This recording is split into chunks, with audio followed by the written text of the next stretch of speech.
The Crucible of Valthera stood as the galaxy's most feared trial, a monument to impossible odds carved into the crystalline cliffs of Nexus Prime. For 3 millennia, it had claimed the lives of warriors, scholars, and champions from every corner of known space. The Zephyrian Empire's greatest generals had perished within its walls. The collective consciousness of the mycelial network had attempted the trial 17 times, losing precious nodes with each failure.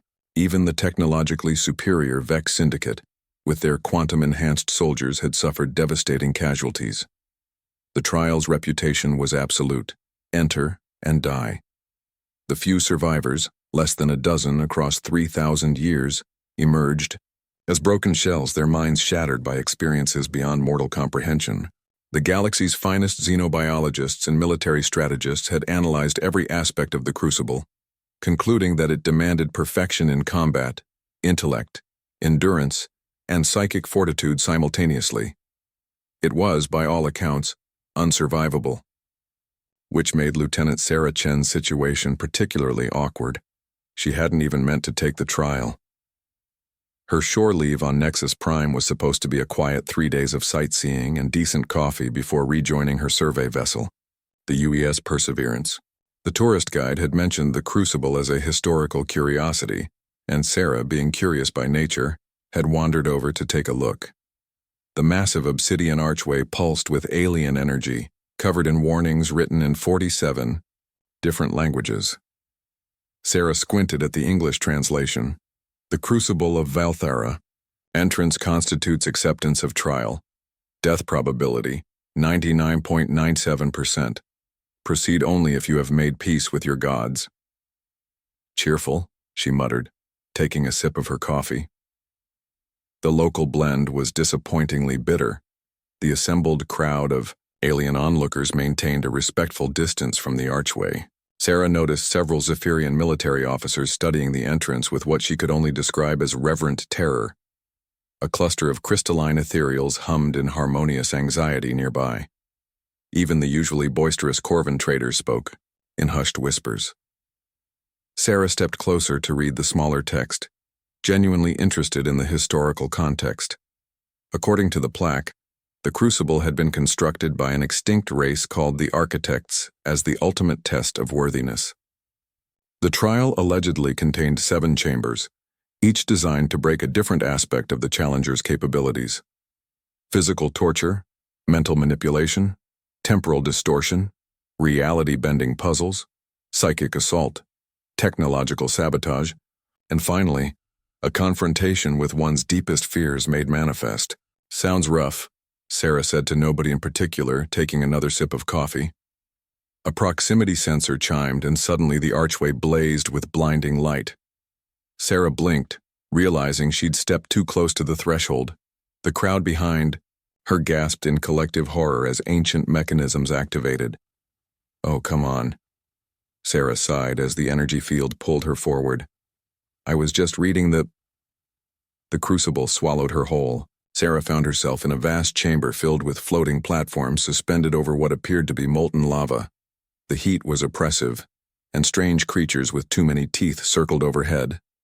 A booming voice echoed from everywhere and nowhere. First trial. Physical perfection. Navigate the gauntlet of agony or perish in flames. Sarah looked around, noting the obvious path across the platforms. Some were clearly trapped. She could see the pressure plates and energy conduits from her engineering training. Others swayed under hidden gravitational fields. The whole setup reminded her of the obstacle courses back at the academy, albeit with more fire and tentacled monsters. Right, she said, finishing her coffee and tucking the empty cup into her jacket pocket. She'd been raised not to litter. 20 minutes later, Sarah stood at the entrance to the second chamber, slightly winded, but otherwise unharmed. The creatures had been surprisingly easy to avoid once she'd figured out their flight patterns, and the platform sequence had been more tedious than dangerous.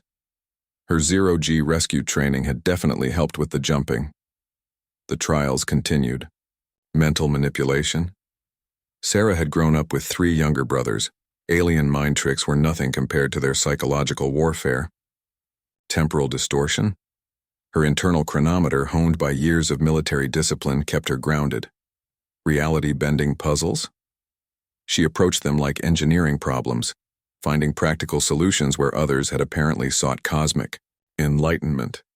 The psychic assault was particularly interesting. The ancient AI responsible for the trial seemed confused by human neural patterns, repeatedly attempting to trigger responses that simply didn't exist in human psychology. Sarah actually felt a bit sorry for it. "Impossible," the voice boomed as she entered the sixth chamber. "No biological entity should possess such mundane resistance to transcendent forces." "Look, I don't want to be rude," Sarah said, examining the technological death trap before her. "But this really isn't that hard. Your quantum flux inhibitors are about 3,000 years out of date. I could probably fix this whole system. If you want, it's running incredibly inefficiently." The final chamber contained her deepest fear made manifest, a performance review with Admiral Morrison, where she'd somehow forgotten to wear pants. Sarah had literally had this nightmare before. She walked through it with the kind of resigned acceptance that comes from years of military bureaucracy. When she emerged from the crucible 47 minutes after entering, the assembled crowd was silent. Sarah stretched, worked a crick out of her neck, and looked around at the hundreds of alien faces staring at her in shock. "Well, that was neat," she said. "Though I think your difficulty settings might be off. That felt more like a training exercise than a death trap." A Zephyrian general, his scales pale with terror, stepped forward. "How?" he whispered. "How did you survive what has claimed thousands of our greatest warriors?"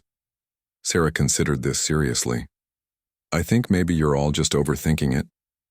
Sometimes the answer really is just duck when the laser comes at your head." She paused. "Also, your species might want to work on your spatial reasoning. That jumping section was pretty straightforward if you understand basic physics." The crystal beings hummed in what sounded like existential crisis. The Corvin traders began frantically updating their risk assessment protocols. And somewhere in the galactic communication networks, a message began spreading that would fundamentally alter how the galaxy viewed both the crucible of Valthara and the strange species called humans. Lieutenant Sarah Chen checked her watch, realized she'd missed her dinner reservation, and headed back toward the spaceport. She had a ship to catch, and honestly, the whole thing had made her thirsty for a proper cup of coffee. Behind her, the Yao Crucible's ancient systems began the longest recalibration cycle in their 3,000-year history.